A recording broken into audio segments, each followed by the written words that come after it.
Сите знаеме што е предприемач, нели? Некој што почнува бизнис. Ама дали некогаш сме застанале да се запрашаме што на вистина се случува во умот на таа личност? Што е тоа што го тера некого да ја претвори една обична, можеби луда идеја во нешто реално? Епа, токму тоа ќе го истражиме сега. Ќе нурнеме длабоко под површината за да го откриеме психолошкиот нацрт на предприемачкиот дух. Се почнува со ова прашање, кое е всушност клучно. Сигурно секој од нас познава луѓе со апсолутно брилијантни идеи, но зошто само мал дел од нив навистина преземаат нешто? Која е таа магична состојка? Разликата, верувајте, не е само во бизнис планот или во парите. Одговорот, како што ќе видиме, лежи многу подлабоко, во самата психологија. Воред, ајде да почнеме со темелот. Првиот и можеби најважниот дел од овој психолошки нацрт е едно основно верување. Тоа е темелот врз кој се гради се останато. Глабокото внатрешно уверување дека човек има контрола врз сопствената судбина. Психологот Џулијан Ротер го вовел овој фантастичен концепт – локус на контрола. Знам, може би звучи малку комплицирано, но идејата е изненадувачки едноставна. Дали човек верува дека самиот си ја крои судбината или дека работите едноставно му се случуваат? Ова верување е буквално почетната точка за секој предприемач. А разликата во начинот на размислување е, огромна. Од едната страна е внатрешниот локус, гласот што вели, јас сум одговорен, ако вложам труд, ќе успеам. Од другата страна е надворешниот локус. Што да правам, таква ми била среќата. Истражувањата тука се кристално јасни. Предприемачите речиси секогаш имаат силен внатрешен локус на контрола. Тие се возачите, а не само патници во сопствениот живот. Ама, чекајте, само да се верува во контрола не е доволно. Врз тој темел доаѓа уште еден клучен слој, концепт развиен од психологот Алберт Бандура, а тоа е само ефикасноста. Значи, не е доволно да се верува дека воланот е во нечии раце. Мора да постои верба дека се знае како да се вози. Тоа е она чувство. Да, јас можам да го решам овој проблем, можам да го соберам тимот, можам да ја спроведам оваа идеја. Значи, да резимираме. Она што го имаме е една навистина мочна комбинација. Кога ќе се спојат внатрешниот локус на контрола и високата самоефикасност, се создава начин на размислување кој вели: патот е моја одговорност, а јас ги имам алатките за да го поминам успешно. Ова е психолошкото гориво за првиот, најтежок чекор. Во ред, темелот е поставен, го имаме верувањето. Но што е моторот? Што е тоа што го турка предприемачот напред? Низ сите тие непроспиени ноќи, предизвици и препреки. Одговорот на тоа прашање лежи во мотивацијата. Поточно во работата на психологот Дейвид Мекклеланд.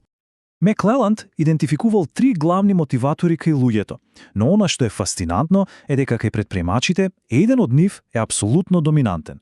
Како што може да се види, тоа е потребата за постигнување. Тука не станува збор само за водење на другите или за дружење. Станува збор за една длабока, внатрешна желба да се создаде нешто, да се надмине некој предизвик и едноставно да се биде подобар.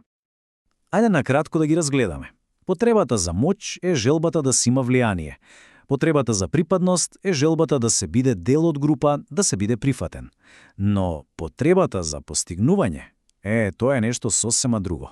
Тоа е внатрешен оган што ги тера луѓето постојано да си поставуваат цели, да бараат повратна информација и да се надпреваруваат пред се самите со себе. Еве еден одличен пример што го илустрира ово совршено. Да замислиме ученик кој организира училишен настан.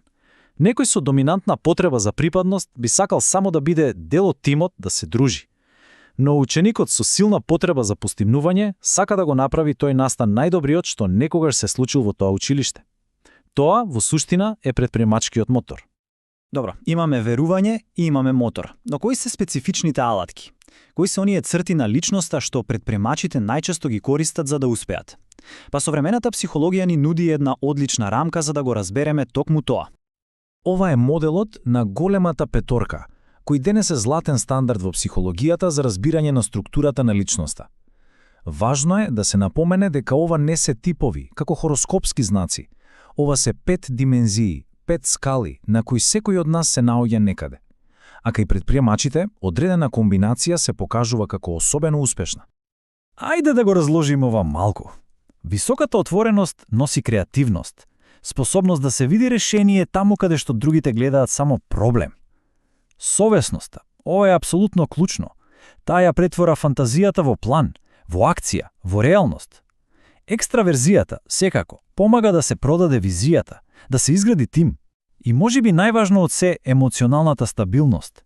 Таа овозможува да се издржи огромниот притисок и да се стане по секој неуспех кој е неизбежен дел од ова патување. Сепак, многу е важно да се напомене. Не постои еден единствен калап. Нема еден совршен рецепт.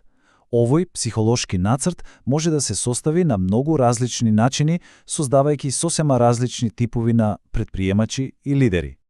Тука гледаме само неколку од овие архетипови. Го имаме иноваторот, како Стив Џобс, кој буквално ја менува играта. Го имаме организаторот, кој можеби не ја измислил идејата, ама знае како да ја претвори во успешен систем. Ризикувачот е оној кој напредува под притисок, додека социјалниот предприемач е воден од мисија да направи позитивно влијание, не само профит. Сите тие го делат основниот нацрт, но го користат на свој, уникатен начин. И така, што ни кажува сето ова на крајот? Можеби најдобрата вест е дека предприемачкиот дух не е некоја вродена магична особина, резервирана само за одредени луѓе. Тој може да се гради, да се негува. Се започнува со верувањето во сопствената контрола.